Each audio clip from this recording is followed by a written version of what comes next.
যখন আমার বাবার কাজ দিবে তখন আমার বাবা আমার জুতাও কিনে দিবে, আমার প্যান্টও কিনে এইভাবে তাকে আমি ব্রেন ওয়াশ করছি। আমি সব রকমের ক্রাইসিসে ফলো করতেছি। আমি যদি আপনাদের সম্মান ইজ্জত সব দিকে স্যালুট দিয়ে রাখতে পারি, তা আমার জন্য কেন দুইটা ভাতের ব্যবস্থা করে দিতে পারবেন না? আমি শিল্পী, হ্যাঁ, আমি কখনো হাত বিছাইতে পারবো না। তাহলে আমার শিল্পী সম্মানে লাগবে, আমার শিল্পীদের ইজ্জতে লাগবে। আমি দেখেন কত দিক দিয়ে আমি স্যাক্রিফাইস করি, আমার খেয়াল করবেন আপনারা। আমি যদি মিডিয়াতে আমার কাজ নাই, আজকে অনেক দিন ধরে গেছে, আমি যদি রিক্সা চালাইতাম শিল্পী, অটো চালাইতাম শিল্পী, দোকানে কাজ করতাম শিল্পী, কাঁচামালের ব্যবসা করতাম শিল্পী, একটা অফিসে চাকরি করতাম শিল্পী।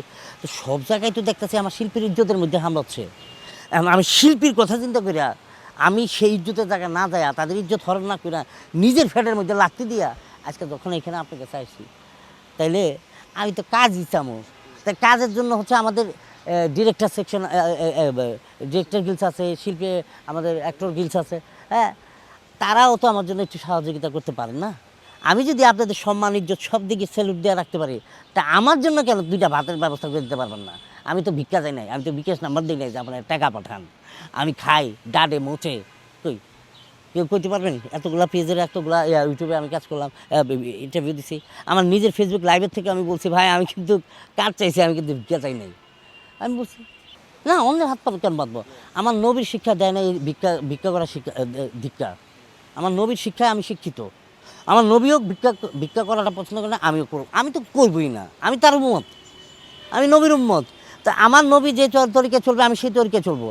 আমি দেখেন যদি চাই, ভিক্ষা যদি চাই, আমি আমার রবের কাছে চাইব। আর আপনারা হচ্ছেন ওসিলা। আজকে আমি আমার রবের কাছে চাইছি, আমি আপনাদের মতো কিছু ইউটিউবার ফেসবুকের চ্যানেলগুলো আমি পাইছি, তারা হয়তো অনেকে ভালো করছে, কিছু আমার জন্য উপকার করছে। কিছু কিছু দেখছি যে আমি একদিন ধরে গতকালকে 2 দিন ধরে দেখতেছি যে এআই দিয়া কিছু ছবি কান্দা কালি আমাদের ভাঙ্গা সুইটা তরকারি ডালেছে আমার দিয়া। আমি এই ধরনের কোনো কিছু আপনারা দেখলে মনে করবেন এটা বানোয়ার টাইপের। হ্যাঁ, আমি এই ধরনের কোনো কিছু করি না, আমি এত কান্দি না। হ্যাঁ, আমার পেটে খিদা, আমার সন্তানের কথা যখন আমার মাথায় আসে, আমার তখন আমার নিজের জায়গা থেকে নিজে ঠিক থাকে না, আমার দরকার কাজ। হ্যাঁ, রোজার মাসটা চলে যাবে, আল্লাহ চালাই নেবে, কিন্তু পরবর্তী সময়টা আমাকে পার করতে হবে। তো পরবর্তী সময়ের জন্য তো আমার কাজ লাগবে। আমি সব রকমের ক্রাইসিসে ফলো করতেছি। হ্যাঁ, সবটা বলতে গেলে যে দেখেন এখন আমি যে অবস্থা আছে, আমার ঘরে যে বাজার সাদাই সব কিছু মিলে আজ না চলতেছে, আল্লাহ খাওয়াই নিচ্ছে, ডাল ভাত যেটাই খাই আল্লাহ খাওয়াই নিচ্ছে, আলহামদুলিল্লাহ। রিজিকের মালিক উনি যখন পৃথিবীতে সৃষ্টি করছেন আমাদের সবাইকে, তারও 500 বছর আগে আমাদের রিজিক লিখে রাখছে, তারও 500 বছর আগে আমার রিজিক লিখে রাখছে। তো আমার সন্তানদের রিজিকও আল্লাহ লিখে রাখছে। আমি জানি যে এই যে ইটায় আমি জানি না তাদের জন্য কি হবে, হয়তো ভালো কিছু আসতে পারে, হয়তো কিছু না কিছু আসতে পারে, আর নাও আসতে পারে। তা আমি তাদেরকে রোজার শুরু থেকে আমি ব্রেন ওয়াশ করে রাখছিলাম তাদেরকে।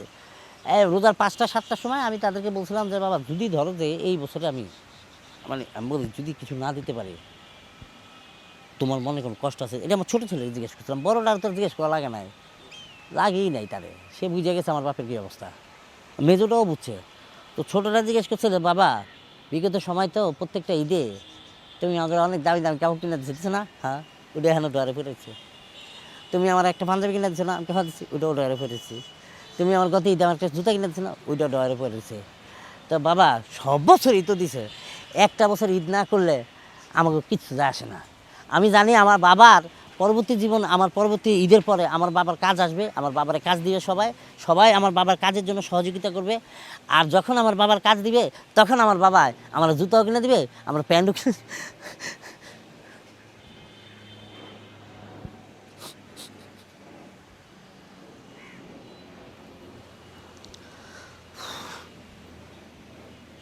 তো এইভাবে তাকে আমি ব্রেন ওয়াশ করছি। তা আমার বাচ্চাদের কোনো চাওয়া নাই তার। তবে আমার কাছে আমার কেন জানি আমার মন থেকে বিশ্বাস যে আমার এখন হয়তো এই যে সামনে আমি এক ভাইয়ের কাজে যাব, একদিনের কাজে যাব সাতক্ষীরায়, আলহামদুলিল্লাহ এটাও তো ছিল না আমার।